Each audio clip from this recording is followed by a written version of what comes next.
Welcome in for the Friday edition of NewOrleans.Football. As always, NewOrleans.Football is presented by PJ's Coffee, the best coffee shop in the land. And if you're going to go to PJ's, make sure it's in a ride from Matt Bowers Auto Group. They have the new pre-owned center on Veterans Memorial Boulevard. So if you want to ride clean this summer, make sure it's with Matt and the team. Mike, minicamp is wrapped up. We had 2 days of practice this week. Kellen Moore, he had Hunter Deckers go in there and shoot the three-point shot to cancel the day. So they went out and did a team building activity yesterday at the 504 Golf, new place in the city. But kind of what are you taking from not only just minicamp, but minicamp and OTAs? And let's get into this first segment presented by Bobby Hebert's Cajun Cannon Restaurant. Have the Saints' free agency needs changed after seeing OTAs and minicamp? Yeah, so let's go position by position. I feel like there's a bunch of positions where we talked about, do they need a veteran? Will they sign a veteran after June 1st, after minicamp? Brought some guys in for a tryout. But let's go position by position. Corner for me is the one where I'm still for it. Actually, Kool-Aid McKinstry was probably just left us with the best impression of any player. Kool-Aid McKinstry had a great final minicamp practice session in the red zone. Alontae Taylor, I like what I'm hearing from Alontae Taylor. I like what I'm hearing from Brandon Staley about Alontae Taylor. So no indictment on those guys at all. But I love the idea of adding Asante Samuel if he's going to be signing after July 1st. And it's also the position where there's real guys still out there. I mean, Jair Alexander, I assume he'll have even better options than the Saints. But, Rasul Douglas, so many guys out there still. Shaquille Griffin still visiting teams. Stephon Gilmore, I don't know if he's still out there ready to play. But that's a position where you can bring a guy in, and there's room for all of them. I mean, I don't think Isaac Yadam's doing a bad job. He looked fine out there. They've got other nickel guys, including Terrell Burgess, who they signed this offseason, Ugo Amadi, Quincy Riley's healthy. So I'm not saying I'm worried about that position, but there is room for an upgrade. And look, you've made the point. We both made the point. Asante Samuel could be a part of this team for years to come. He's only I think he's still 25 years old, about to turn 26. So to me, that is the one position where I'm still all for it. But I'm not going to say it's because I'm more worried about it than I was before. Yeah, definitely not more worried about it than it was before. But that point of Asante Samuel being able to come in and be a part of this new young nucleus that the Saints have to have going forward if they're going to be successful, it is very encouraging to go out and get him. I think that is something that, kind of needs to be top on the list of priorities. You talked about Jair Alexander, a person who, is going to be able to choose his own destiny. And I don't know if the Saints are set up right now to be that premier playoff team that can get you where you've never been before. So maybe he explores other options than coming down here. And I'll tell you one thing, hot as it was out there, I don't know if you want to go from Green Bay to New Orleans that fast. And me, I'm always got to be the highest bidder to get him down here for sure. Definitely a lot of money is going to have to get me down here like that. But just what about wide receiver? Obviously, Gabe Davis, a guy they just visited with this last week. You feel better or worse about the receiver position after OTAs and minicamp? Do they need a guy? I still think definitely you can use a guy. I definitely think you can use a guy, and bringing in Gabe Davis, somebody who has a name in the league, but I don't know what his injury history kind of is right now. I know he's coming off of some things, but I think maybe, and this might be just a green take, but I think seeing Jawan and his self kind of realization over this offseason after getting re-signed down here, I think it all comes together and he plays above kind of maybe his size maybe and becomes that bigger body receiver. Yeah, definitely needs to. No question about it. Because you have Foster Moreau, somebody who I feel is important to this team, not only as a voice, but skill-wise. We saw him last year go out there and make plays when no plays were being made. We also saw Taysom Hill at practice. Very important. That kind of bleeds the wide receiver and tight end positions together. I'm gonna let you. Well, that's that's a good transition because, well, first of all, I'll say on wide receiver, I still bring in Gabe Davis if I like Gabe Davis. Yeah, there's room for him. I mean, I don't need just a body because already we're starting to do our 53-man roster predictions. We're gonna put that on the website soon. I'm already like, do I have room for Cedric Wilson and Donovan Peoples-Jones Yeah. and Bub Means and Kevin Austin? I don't. You have to cut 2 or 3 of those guys. Pettis. So you don't just need a body, but if you've got an upgrade, you go upgrade. You try to upgrade. I mean, obviously, we've talked about Keenan Allen all offseason. I don't think they need him, but if he's better than the guys you got, you do it. I don't necessarily feel like they just don't have enough bodies. Tight end is a position I actually feel better about. Then like it might be the only position where I'm like, I don't need to add a tight end anymore because Foster Moreau, it looks so close to being back. He was out there being as involved as he could possibly be without fully participating. So I think he's going to hit the ground running in training camp. As you said, Taysom Hill was out there. It makes me feel like he's actually a part of this team. And then Jack Stoll, the veteran afterthought signing that we didn't pay much attention to. Yeah. He might have had the most catches of any player in all of OTAs and minicamp. Look, I don't think he's going to be a stud for this team or anything, but there's your veteran third or fourth guy. They obviously drafted one. They have Dallin Holker. He came back from injury. So there's a position I feel better about than I did 4 weeks ago. Yeah, for sure. And then just another position, defense. Where are we at on defensive end? Do you think they can add somebody? Do you think there's even somebody out there to add? Yeah. Well, that's the second part. If there was a Gabe Davis or a Asante Samuel, a defensive end, I'd say go get him. I mean, they added Chris Rumph, who they know very well. Brandon Staley drafted him and coached him with the Chargers. He obviously fits his defense. So you've got that option if you're not seeing what you want out of Foskey. You've got Granderson. You've got Chase Young. You've got Cam Jordan. So I don't think they need a body there. An upgrade, of course. Yeah. Upgrade would be great, but I'm not looking at what's available in free agency and seeing obvious upgrade over that group. So I don't feel better or worse about that position, but they've got bodies. So I don't know. You just need to bring in depth at that position. Yeah, I think so too, because you have a Chase Young who you paid and who was advertised to be this, not cure-all, but I'm still excited about him. So am I. That's the crazy thing. I can't help it. Right.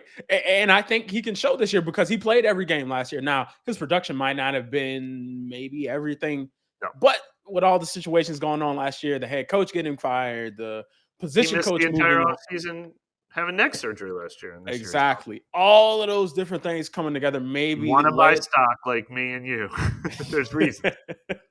There are reasons because he's coming in having a full offseason, having a plan going forward and a solid plan at that. We talk about solid plans. Let's transition to quarterback. Where do you think they need to sign a veteran quarterback going into that training camp period? Or yeah, look, I'm not saying they've got the answer. Shuck and Rattler showed us so much that they don't need anyone else. But what I think Shuck and Rattler need is the snaps and the reps.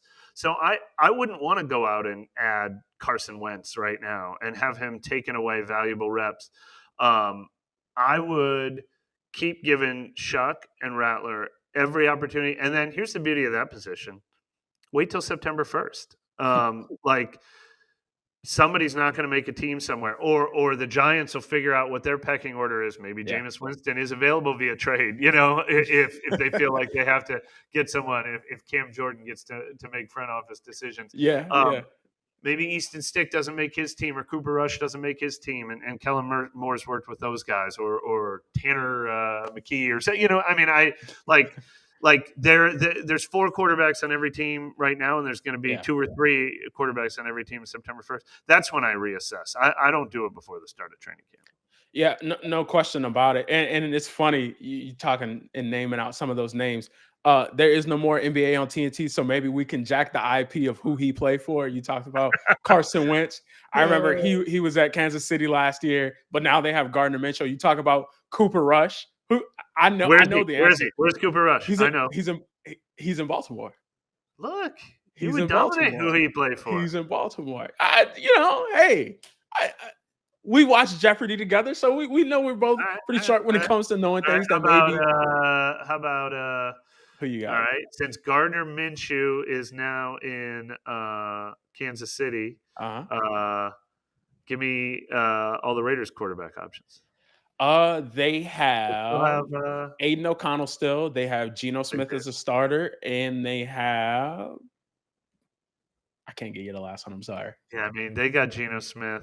So which veteran went to Seattle? Oh, Drew Lock and Sam Darnold. Drew, man, you got it. You're on lock. You don't Drew forget the Lock, dude who's on the sideline rapping Jeezy, man. You don't. You don't forget it. That's the Snowman.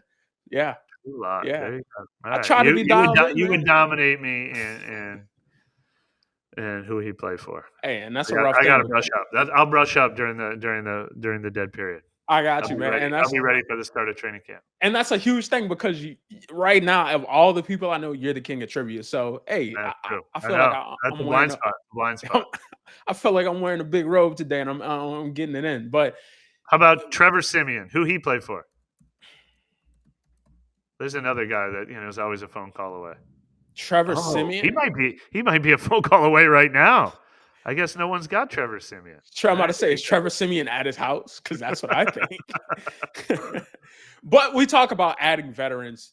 And, 2 years ago, Trey Hendrickson, because going back to that defensive end position and defensive line position, Trey Hendrickson, if you tell me 2 years ago that he's beefed out with the Bengals, I'm calling him. I'm saying, hey, I'm sorry about how I ended the last time. Here's a Brinks truck full of money. Come here.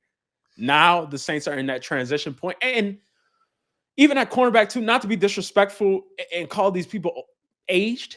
Stephon Gilmore, a name you mentioned earlier. I don't know if aged is still out there disrespectful, but I do think they are in a rebuild period now where you have to add younger players to be the guys that are going to be here long term. Now, hey, I don't know how contractually, no contract because Shamar Stewart is beefed out with the Bengals right now. I don't know what happens to him, but if there is a way to whatever and get that happen, make it happen. But no, that's good. Hendrickson is a good point. I looked at the free agent list of defensive end. Hendrickson would count as an upgrade, but you're right. At what cost? That one is interesting.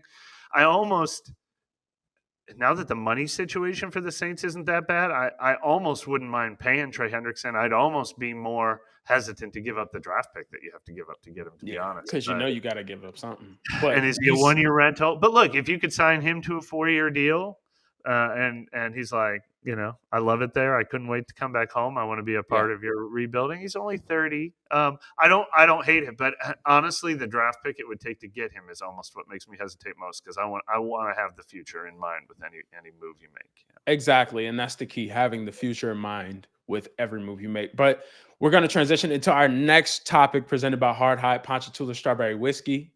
Some of these guys, they didn't go to those first OTA practices. They've only had 2 minicamp practices, and then Kellen Moore, he decides, hey, let's go on another trip. Let's go on a field trip.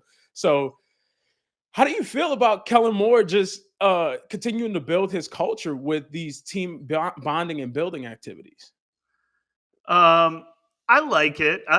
I mean, the third one all of a sudden is like, wait a minute.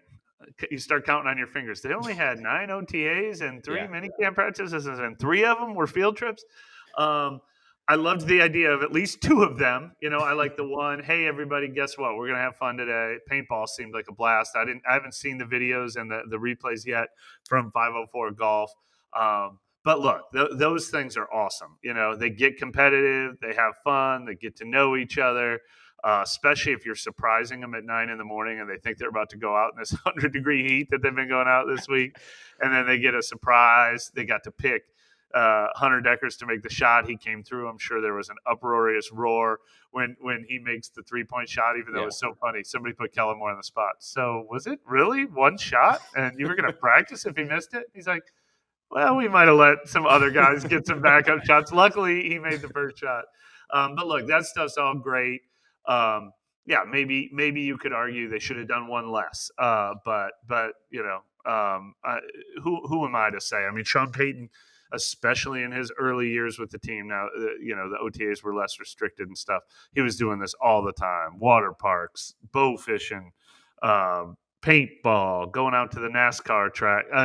Look, it's one of those things. There is this, I believe it's a sports writer for the Commanders or a reporter who covers the Commanders that I'm stealing from, and I wish I could say exactly who it is, but he said life is just a cycle of teams putting the pool table or the ping pong table in the locker room for team bonding, or removing the ping pong table from the locker room so they can get serious about football. It's like, sometimes, oh, this is a distraction. Right. Sometimes, oh, this is bringing the team together. You never know for sure. But look, I like that he came in. That we've talked about how he's been preparing to be a head coach for like the last 2 or 3 years. It's something that he's kind of known that he was going to become a head coach. And he's probably been filling his notebook with ideas. He's probably been having plans. And I just like that he had a plan for this, that he decided that, we talked to him about a lot of things. He Right. does different. They do tons of 7-on-7. Doesn't waste time with 11-on-11 with these snaps they get. They do tons of walkthrough with the helmets off. I'm saying, why the helmets off? To make sure they don't get too fit. Like, he has very specific, detailed plans about how he wants his OTAs to look. And I think that's my favorite part about it, even though who am I to know if field trips, 3 field trips, 1 field trip, 2 field trips, I don't know what the perfect balance is. But I like that he came in with a plan for how to use the spring. I like it. I'm a fan of it. And that last point you made is exactly the point that I was honing in on when thinking about the answer to this question. And something that I've seen, everything that he can control and that can be intentional is intentional. He has everything just in a place. I was thinking, you talked about the 3-point shot that got them this off day. And when we were in there for the draft, we saw the goal up there, and we were like, what is this for? Maybe now we found out that the goal is hey, coach, if we can shoot this, let us do this, this, and that. But I do think that these team bonding and team building activities are important because you're going to be in the trenches with these guys come August. And I'm really expecting that late July, August training camp period to really be intense. And we'll talk about it a little more later in the same segment about how he has a plan of taking them outside of this heat to go where they went last year at UCI to practice just going into that first preseason game. And I think even that is intentional because being down here, you're around your family, you're around your people, you're able to interact with the fans and everything like that, which is awesome, cool, and great. There's a level of concentration that you have when you're in the team hotel together and then on the field together, and everything is calculated, and you're riding on the bus together to the facility. You're not driving in your own car. You're doing, all that kind of stuff. No, look, I'm all for it. Yeah. Right. The perfect mix. So he said they're going to California from August 6th to August 15th, wrapped around their one road preseason game, which is in LA. That's perfect. Like, I thought there was too much training camp in California last week when they went back. Like, to me, if I like training, I think it's another one of those things. There's the plus and there's the minus. Training camp is perfect. Millsaps was perfect. You grind them, you put them all in dorm rooms together. That's great. No, coming home is perfect. You let them get good work in. No, going to West Virginia is perfect. The weather is ideal, so you get more valuable. I mean, you can always make an argument for everything, but I think the perfect mix is get like 2 good weeks in there. Get and then also come home. The training camp is long enough that you can do both. I've always thought if you want to take a team away to training camp, I would pack up the trucks and come back and play the first preseason game. That would be the perfect amount of time for me. This one's a little different. They're going to start at home, and then they're going to do 2 weeks out there, and then they're going to come back and finish at home. So, if you're trying to debate what's better, going away or staying home, well, how about the perfect mix? Both. Exactly. And then you have those preseason games that are going to be down here. So the fans are going to be able to get their chance. They always have the open practice. So there's going to be chances. Be another Tulane night practice or something like that too. Yeah. Yeah. Yeah, exactly. There's definitely chances to see the fans and interact with them, but to be able to hone in and get that work done, in which I think, we'll get into it in the question of the day, but I really do think that everything he's doing is intentional and it's himself. He's not trying to be like anybody else. He's not trying to replicate anybody else. He's just doing what he feels is right and good for the team. And look, when you're losing and you don't know the person that you're next to, it gets easy to just say, oh, well, I don't care. But if these are people that you've done these team activities inside of team activities with on the same paintball team while still being on this bigger team, those are things that you keep kind of in your head subconsciously whenever it gets tough, where you know that this is somebody you can rely on and lean on in terms of coaches and teammates. So I feel like that maybe be able to help with that too. I got a bonus question for you. Hit me. What's the activity? You're the head coach. Brandon Thomas, coach of the Saints, year 1. Nah, I don't What's your want field trip? that. What's your field trip? What's the perfect Okay, field trip? he hit it out the park with paintballing.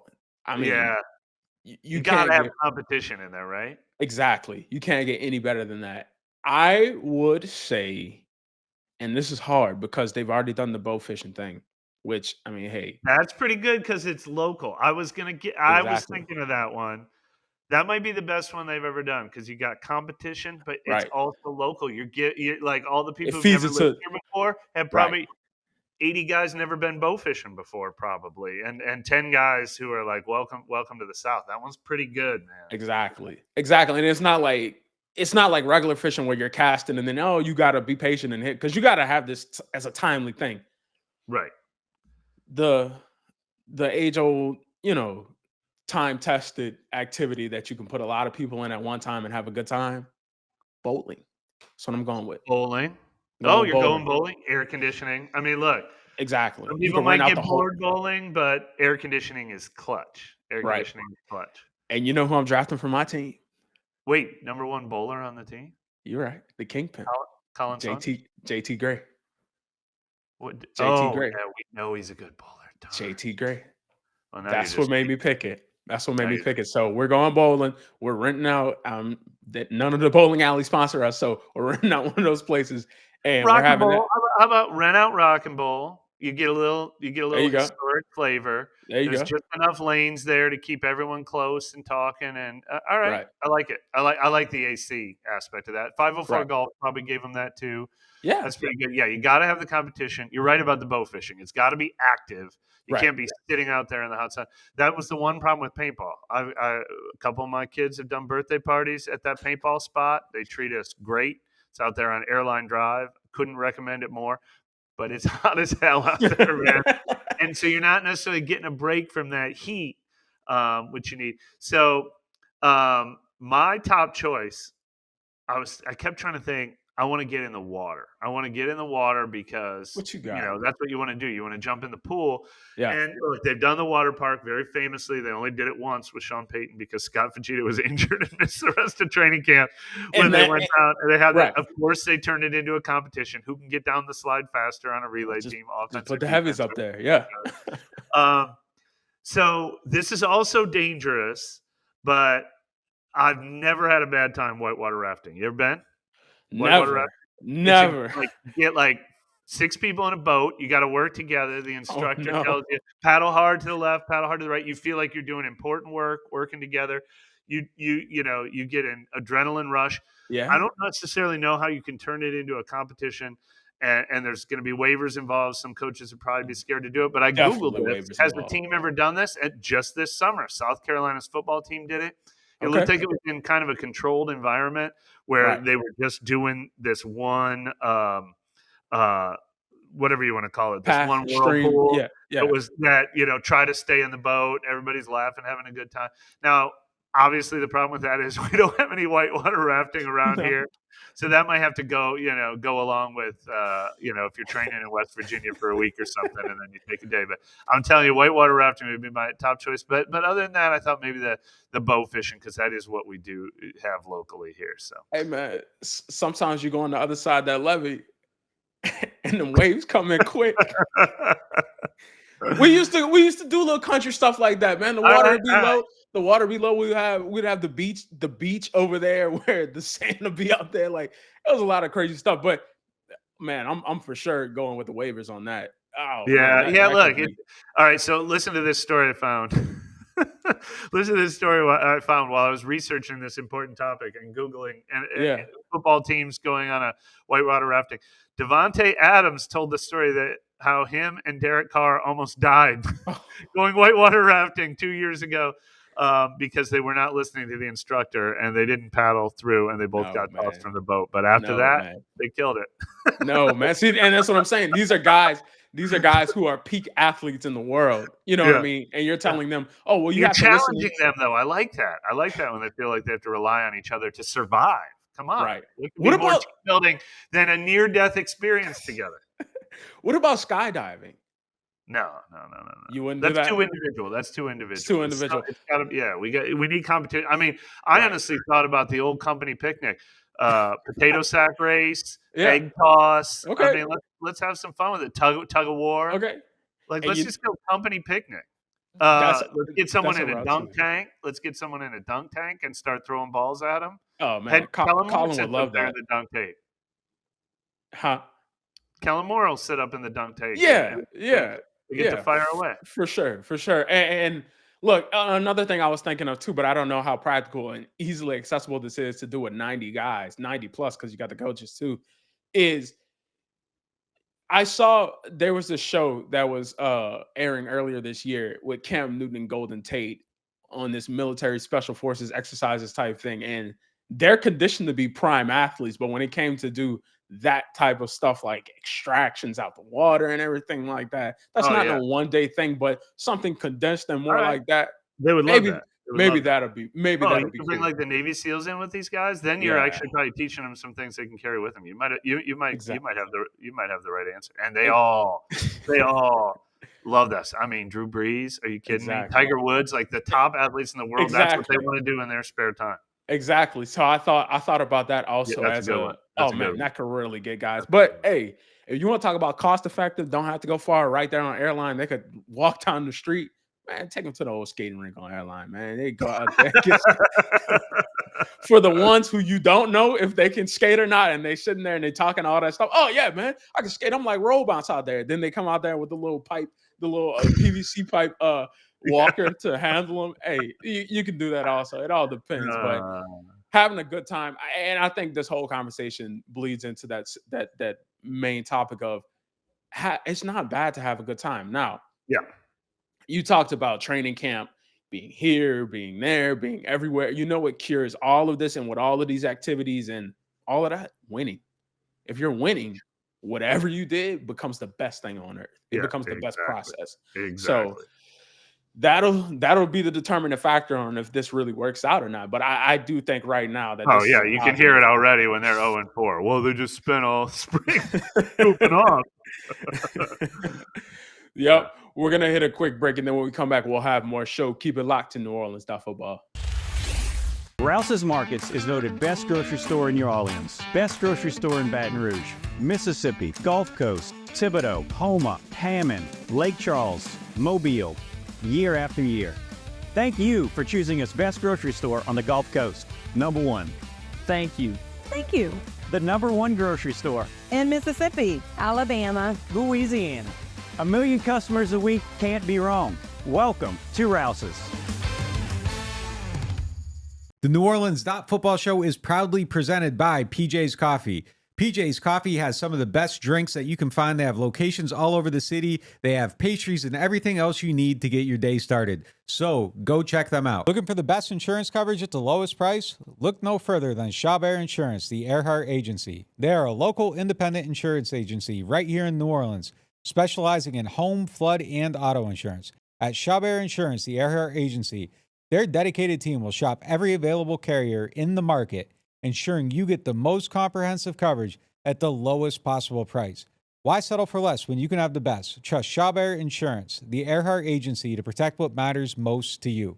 I do. I've been a client of theirs since 2021. Call them today at 504-326-6526 or visit them online at Protected by Chabert. That's 504-326-6526. Chabert Insurance, the Earhart Agency, your local insurance experts. Hardhide flavored whiskey, Ponchatoula strawberry, and Chilton County peaches in your favorite bars, stores, and restaurants. Hardhide Chilton County Peach Whiskey is a blend of aged wheat whiskey, light American whiskey, and fresh Chilton County peaches from Alabama's Durbin Family Farms. And Hardhide Strawberry Whiskey tells the story of a small town famous for strawberry farming. A delicious natural strawberry-infused 86 proof whiskey for whiskey lovers. Just look for the red and orange bottles in your favorite stores, bars, and restaurants. Welcome back for more New Orleans.Football. It is now time for the next segment presented by Chabert Insurance, the Earhart Agency. Mike, we have seen 5 practices and then we've heard about the 9 total, but who has somebody that we haven't really mentioned their name enough this period of time in this June period of happy, happy fun time? Because nothing can go wrong at this point. Yeah, everybody's having the best camp of their lives, best shape Yeah. of their life. I have a name, Pete What you got? Werner. Have we mentioned Okay. Pete Werner on a single show since OTAs? Not in a football sense, but in a paintball sense. Yeah, that's true. He killed paintball, so maybe he is having the best camp of his life. I don't have a lot to say about Pete Werner, which is probably why we haven't mentioned him. But we talk about this team being not just about 2025, but about the future. They just signed him to the contract extension at the beginning of camp last year. Yeah. I don't know that he went out and killed it. I think he had another kind of Pete Werner season. But look, he is still just turned 26. Happy birthday, Pete Werner, June 5th. Hey. Just turned 26. Look, I feel good about Pete Werner. We don't talk about that position because we did the whole first segment of the show, and we didn't mention linebacker because it's like, well, they got DeMario and Pete Werner. They drafted Danny Stutzman. Right. DeMarco Jackson's still here. Nephi's still here. Jalen Ford last year. So, like, we're not worried about the position in part because, Pete Werner, I don't know that we're predicting his first Pro Bowl season this year. It's not impossible. Oh, man. But it's a guy that we're just like sort of taking for granted. But like Pete Werner is, I don't know, we're going to do our top 21 player rankings this offseason. He's probably on the verge of being a top 10 player on this team. And we just kind of leave him alone and say, he's good there. So he's probably, I don't want to say the most important player or like the guy who's going to play the most snaps on this team that we haven't bothered to spend a minute talking about. And he looks fine. He's been there. He's been fully participating, healthy, should be poised to have the best season of his career. I mean, why not? Why not? Pete Werner, the real silent assassin, because he does his work and then he just picks up his lunch pail and goes home. Like he's the not. Thing he needs to do is impact plays. I want to see interceptions. I want to see sacks. And so maybe he is one of those guys who a new Brandon Staley, look, we've talked about it. Tyrann Mathieu was just talking about it. Alontae Taylor certainly talked about it. Like, wanting to be an attacking style defense, have your eyes on the quarterback, go attack, make plays. Maybe this is the defense Pete Werner needed to be playing in. Yeah. Hey, this might be the key to unlocking so many guys in their untapped potential. It's really hard to say because they aren't in pads right now and we haven't seen anything, but somebody who, I mean, I guess is out there and looking good and holding down his spot so far in the things that we've been able to see. Kelvin Banks, the 9th overall pick of the draft. Sure. Haven't really mentioned why we haven't talked about him. What can you tell? Yeah. Exactly. There's nothing really to tell right now, but he's, consistently out there. Looks like he's learning and retaining things and getting glowing reviews from his fellow offensive linemen. But those are guys who always lift their guys. So I'm expecting to hear that. Another name, Jonas Sanker, had an interception in the first OTA, in the first minicamp, but was out that second day with something minor, Kellen Moore said. So didn't see too much of that, but somebody who, made a play and stood out. And that receiver room, it's so funny because you have Olave, you have Shaheed, now you have Brandon Cooks that mix on top of Bub Means.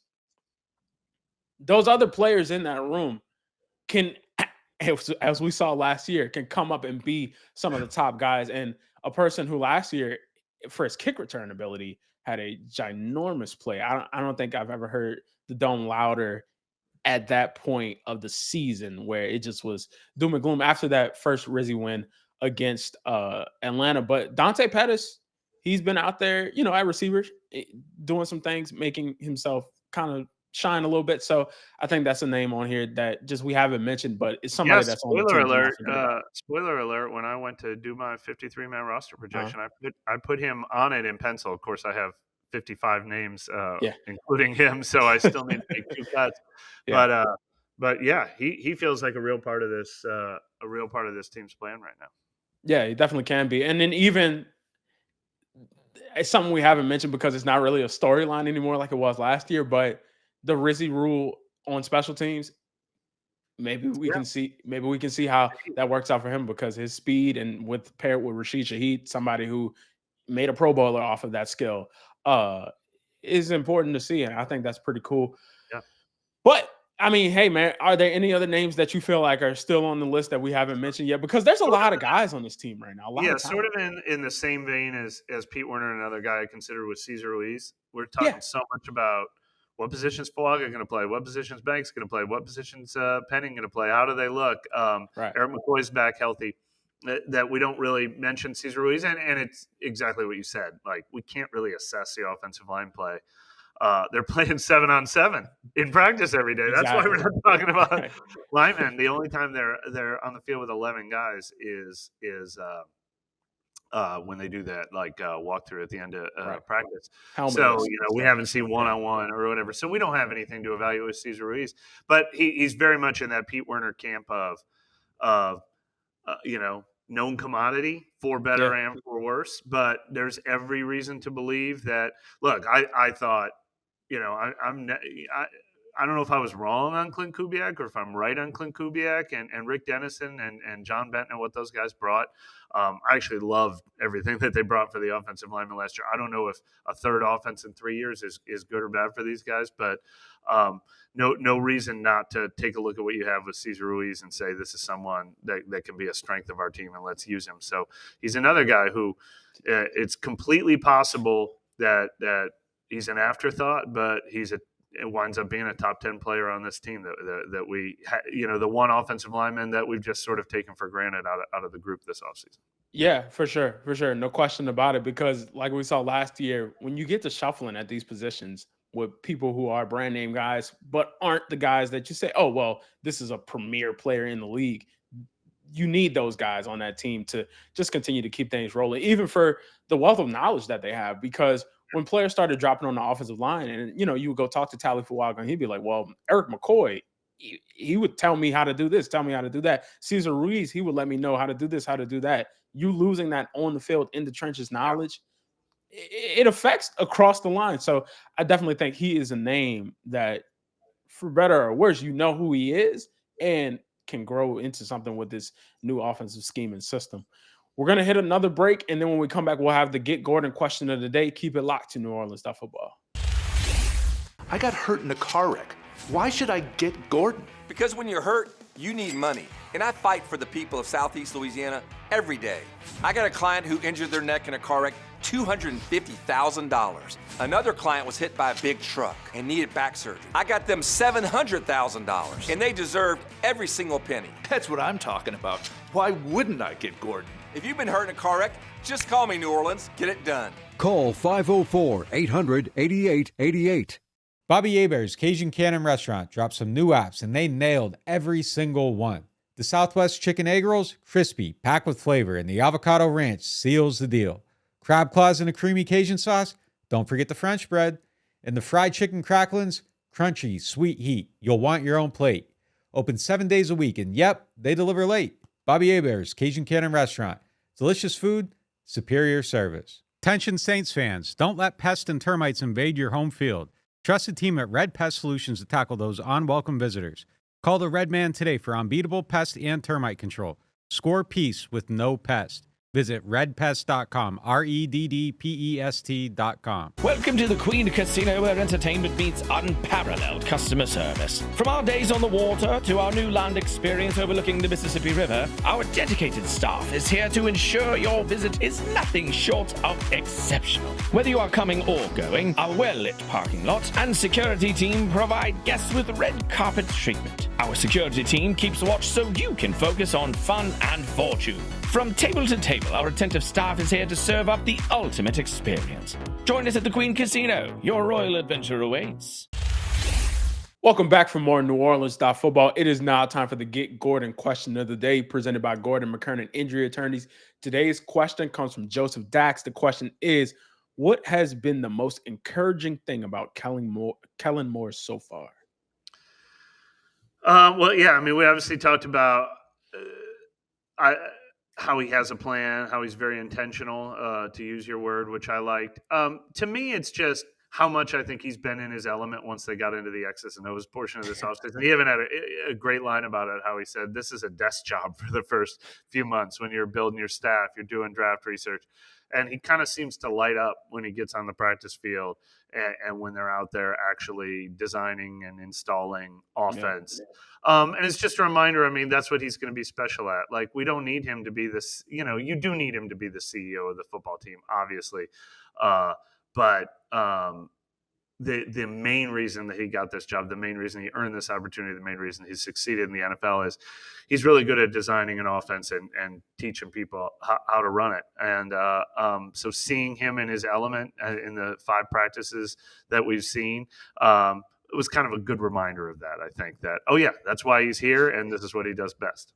Yeah, for sure. And another thing, not saying that other guys did this, but he doesn't seem to be a micromanager. He seems to have full faith in the guys that he's chosen for these coaching position spots and letting them do their thing, developing their players how the system calls for them to be developed. So I think that's encouraging too, that he's not, over everyone's shoulder. Like you said, just being the CEO and the head of everything and making sure everything is running smoothly how he intends and plans it to be. And then Nick also pointed out yesterday, just the communication between him and the Saints PR guru, Doug Miller. I think that's something too, because there is no questioning about what's going on, just direct and straight to the point. So I think that also is an encouraging point. Yeah, not being like over encumbered by the need for subterfuge and worrying about the wrong things, right? Right, exactly. Who knows that? Who knows that? Hey, look, exactly like you said, it's all about winning. When you're winning, you're supposed to not tell the fans or media a thing, and no one should question it and treat it like the CIA. When you're losing, then that's the wrong approach, or vice versa. Right. That'll do it for this edition of NewOrleans.Football. We appreciate you all for stopping in today. Catch you next time.